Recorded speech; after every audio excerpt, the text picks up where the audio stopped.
આવું કચરા નાખો છો કેમ?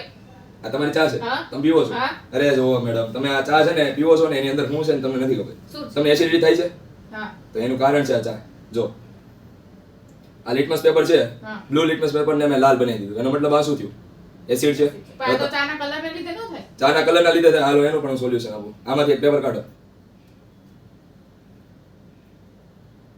ઓકે હવે આને હું ડીપ કરું છું આ ચાની અંદર બરોબર એ લિટમસ પેપરનો કલર ચેન્જ થયો જો હવે આ લિટમસ પેપરનો કલર તમે કમ્પેર કરી શકો વિદ્યાર્થીઓને પણ દેખાડો કે કયા સાથે મેચ થાય છે તો છઠ્ઠા નંબરના આંકડા સાથે મેચ થાય છે એનો મતલબ કે આ ચાની pH 6 છે કેટલી છે 6 એનો મતલબ કે ચા છે એક પ્રકારે એસિડિક કહી શકાય ઓકે તો આવા જ વિડિયો જોવા માટે અમારી ચેનલ સ્ટડી માસ્ટર સાથે બના રહેજો મળીએ છીએ આપણે નેક્સ્ટ ટાઈમ બાય